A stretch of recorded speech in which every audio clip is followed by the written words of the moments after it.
Howdy, howdy. Today in this video, I'm going to be answering some common questions that I have been having in my YouTube videos.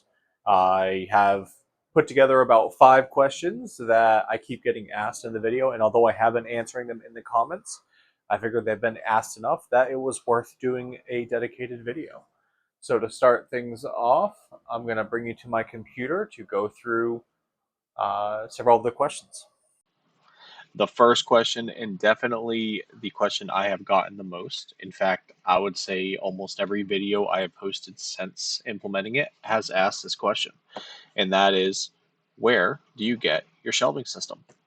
I actually ran into the shelving system while searching on MakerWorld. I'd searched on principles and a few other options, but I was trying to find something that would give me elevation. I was not envisioning an entire shelving display like this was. I was actually more looking for risers or just a few small things just to place some baskets on the top. And once I saw this, I thought it was really cool and figured I needed to try it out. And I will say, ever since I've done it, I have gotten more compliments on the shelving system, both while I'm at the markets. It's also been a lot easier for me to keep track of what I have good stock, and it has increased the amount of time it takes, or it has decreased the amount of time it takes for me to do my setup at the markets. This is the file right here. I don't use all of these options because it's got some sides to be able to kind of make it look cleaner. But I use this one right here, the 125 by 200 by 75 display bin. And of course, these are the columns that they stand on. They're perfectly designed to fit 10 millimeter by 3 millimeter magnets, circle magnets.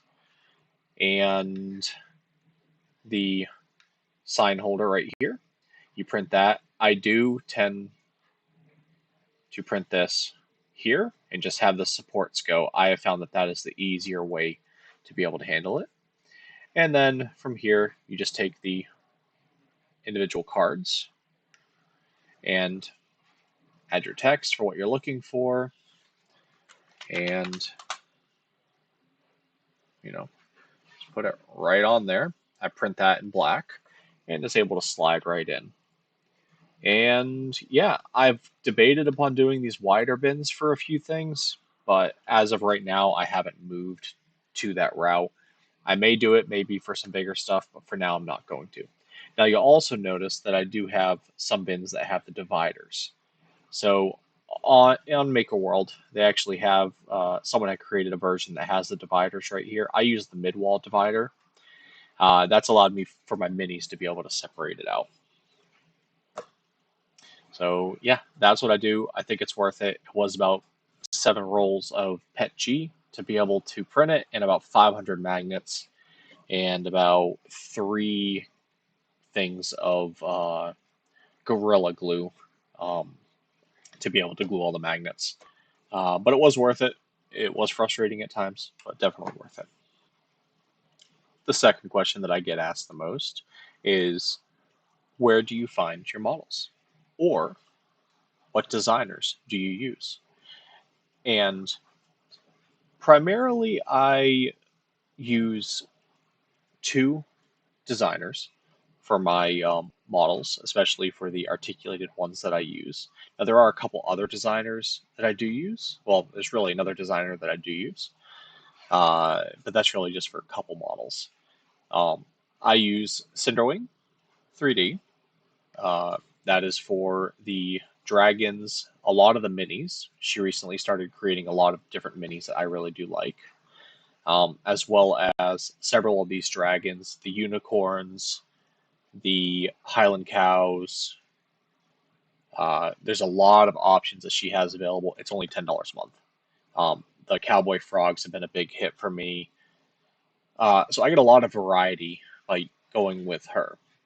In fact, that was the first designer that I had subscribed to, and I, for the most part, pretty much just used them for a while. The other designer that I do is Layers in Green. Layers in Green has a lot more of the cutesy models. Um, she has some minis as well as there are a few models that that's not based on just the subscription that I've paid for. That is the, let's see, like the salamander, some bunnies, the foxes, the cows, the kittens. The cows being one of my bigger items that I have sold in the past, or that I actively sell now. So I found enough models of hers to where I decided to just subscribe to it, and I had the commercial license to be able to sell it. I do also have a Patreon that I do for Imagine 3D. That's who does the barn owl. That's really the only file that I use from them, and I actually might be dropping it pretty soon. I really love the barn owl, but it doesn't sell all that much, so I'm thinking about dropping that one. Past that, there is a couple models that I have designed on my website, such as the Posca marker holder. This was a custom order that was requested for me, and I have modified it a few times.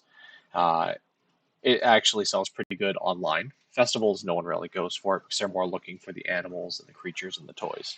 But this would be one of the items. I am looking to work more on my designing skills and eventually maybe take you guys through the process as I'm learning it, if that's something you guys would be interested in. But that's probably going to be after the holidays just because of how busy I am right now. The third question I get asked, especially as I've done some festivals lately, is where and how do I find my festivals?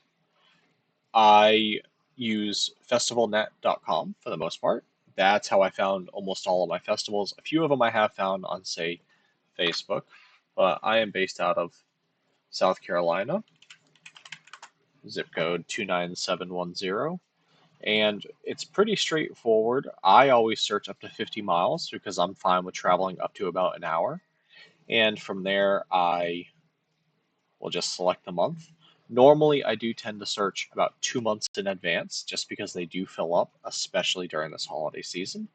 But from there, I just find it. The ones on the top are the ones that have been sponsored. So I just take a look and see what they have. So, like this one right here, Statesville Pumpkin Festival. I'll take a look if I'm free that week. And this website will tell you about how many people they expect to be there, when the deadline is for it to be filled by. So it looks like this one is until it's been full. And sometimes it will provide you with the cost for the event. Unfortunately, I can't just reach out from here. So I just use this just to find the events. And then from there, I will just search Statesville Pumpkin Fest 2025. And for the most part, you're able to find your vendors, and it's probably too late to be able to reach out. But yeah, this is from here. You normally be able to just find a link to where you can apply to be a vendor, and that's where I found most of mine. That's where I found, almost all of them. I just go through this website. It takes some time. I do end up having to just search through and just find what might be good and what might not be good. Like this is one I'm going to be doing November 15th. And this was the Laurel Haven Estate. And from here, it's only going to have about 2,000 people. But I reached out and whatnot. So that's the site that I primarily used. And it's worked very well for me, both for the large festivals as well as for some small markets. And the fourth question that I get asked is, what scale do you print your dragons, eggs, etc.? So, as a comparison for the dragons, for this Cinderwing Crystal Dragon, I actually sell it at three different options. I sell it at the 60% scale, based on the default that they have, the 80% scale, and the 100% scale. From there, I do in a single color. I sell the single colored small one for 12, medium for the 18 for the medium, and 29 for the large. And that's how I have done it. For the eggs, I do that at a 60% scale, which will fit this dragon no problem. It's also a good scale for the mystery eggs, which will fit about 4 to 5 items unless they put a dragon in it. and it works really good. That's where we will put a tattling, 2 minis, and 2 bigger items inside of it. And as for the other articulated items, I normally will just make sure that it can fit 5 or so on the build plate at a minimum. So if it's too large to scale that, I'll typically take it down from 100% down to about 80% just to ensure it will fit on the build plate to be able to print them out that many of them. And yeah, that's how I do my scaling. And the fifth question that I'm going to answer in this video that I get asked quite a bit as well, especially after a festival, is what are your top sellers, or what sold the most? The primary thing that tends to sell right now for me are these mystery eggs. These I have 5 items in them, 1 tattling, 2 minis, and 2 of the other animals in them, and I sell them for about $22. They sell pretty good, especially at the festivals. I almost always sell out of them. The second item I would say is the small dragons. This is normally when someone really wants a dragon, but they're on a budget.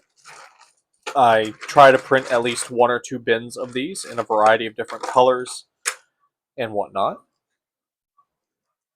Those I sell for $12 for the smalls. I sell a good bit of the minis, the 2 for $5. A few times I'll sell just 1 of them, but typically if someone's going to buy 1, they're always going to go for 2 of them for the $5. This is always when you've got the kid that runs by and the mom really doesn't want to buy anything, but the child just doesn't want to leave the booth. So the mom will say, okay, just get something. And I'll sell quite a bit of those all throughout the day. They'll typically buy 2 of them. Sometimes it'll actually evolve from these over to a bigger purchase as well. And as far as the animals that I sell, by far the one that sells the most out of the animals is going to be the baby cows from Layers in Green. These, everyone always comments on the cuteness of it. I try to have a variety of colors for that reason. And yeah, the Bigfoots sell periodically as well. They're really cute. I actually tend to sell more of the Bigfoots online in like bulk orders than I do at the festivals. Festivals, they sell decent, but yeah. So that is the top questions I've been getting. I figured I have been getting a lot of these questions, and I would just throw them out for you guys. If you guys like this kind of content, let me know. Give it a like. If you have any other questions that you'd like for me to answer, if I get a batch of them, I'll do another video like this. But if you like this video, please remember to like and subscribe, and I appreciate you guys for watching till the end. Thanks.